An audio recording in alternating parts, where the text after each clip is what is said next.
दोस्तों आज की हमारी इस वीडियो का टॉपिक है why only carbon brush used in motor. मतलब कि दोस्तों आज की इस वीडियो में हम सीखेंगे कि हमारी मोटर के अंदर सिर्फ कार्बन ब्रश को ही क्यों यूज़ किया जाता है, कार्बन के अलावा दूसरा और कोई मेटल यूज़ क्यों नहीं किया जाता है।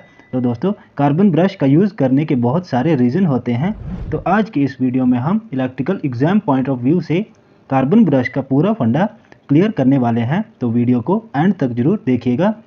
तो दोस्तों हम कार्बन ब्रश का यूज़ मोटर में करते हैं तो इसका पहला और साइंटिफिक रीज़न है कार्बन का मेल्टिंग पॉइंट बहुत ज़्यादा होता है। कितना होता है तो कार्बन का गलनांक बिंदु मैक्सिमम 3550 डिग्री सेल्सियस होता है। और हमारे कार्बन की तुलना अगर हम हमारी कंडक्टर धातु कॉपर से करें तो कॉपर का मेल्टिंग पॉइंट 1083 डिग्री सेंटीग्रेड होता है। तो इन दोनों के बीच मेल्टिंग पॉइंट का बहुत डिफरेंस है। दोस्तों आपको पता है कि हमारे जो ये कार्बन ब्रश होते हैं ये हमारी मोटर के कम्यूटेटर के साथ टच होते हैं और हमारा कम्यूटेटर मोटर के रोटर मतलब घूमने वाले भाग के साथ लगा होता है। तो जैसे ही हमारी मोटर का रोटर घूमेगा तो कम्यूटेटर के बीच और कार्बन ब्रश के बीच स्पार्क होने लगता है, क्योंकि रोटर के साथ कम्यूटेटर भी घूमेगा और हमारे कार्बन ब्रश मोटर के नॉर्थ और साउथ पोल पर सेट किए होते हैं। तो ये कम्यूटेटर के साथ घिसते रहते हैं तो स्पार्किंग की वजह से हीट जनरेट होती है। तो अगर कार्बन का मेल्टिंग पॉइंट कम होता तो कार्बन ब्रश मेल्ट हो जाता, बट कार्बन का गलनांक बिंदु हाई होने की वजह से ये मेल्ट नहीं होता है, इसीलिए हम कार्बन ब्रश का यूज़ करते हैं। तो अब हमारा दूसरा रीज़न देख लेते हैं। तो दोस्तों कार्बन ब्रश यूज़ करने का दूसरा रीज़न है carbon is soft as compare to copper. मतलब कि दोस्तों हमारा कार्बन कॉपर के मुकाबले सॉफ्ट होता है। मतलब हमारी तांबा धातु हार्ड मेटल है और हमारा कार्बन जो है वो सॉफ्ट है।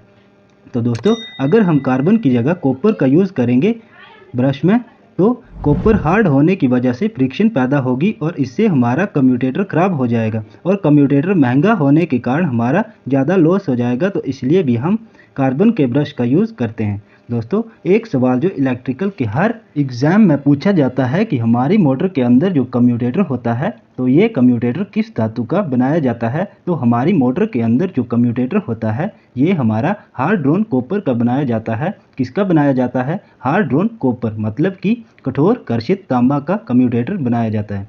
तो दोस्तों इसलिए हम हमारे कार्बन ब्रश को सॉफ्ट बनाते हैं, क्योंकि ब्रश खराब होगा तो ब्रश को हम आसानी से चेंज भी कर सकते हैं और ये सस्ता भी होता है। तो जब भी दोनों के बीच फ्रिक्शन होगा तो अगर टूटता भी है तो हमारा ब्रश टूटना चाहिए, ना कि हमारा कम्यूटेटर। तो दोस्तों अभी हम तीसरे कारण को भी देख लेते हैं। तो आपको बता दूं कि हमारा कार्बन जो होता है वो नेगेटिव टेम्परेचर को एफिशिएंट ऑफ रेजिस्टेंस होता है।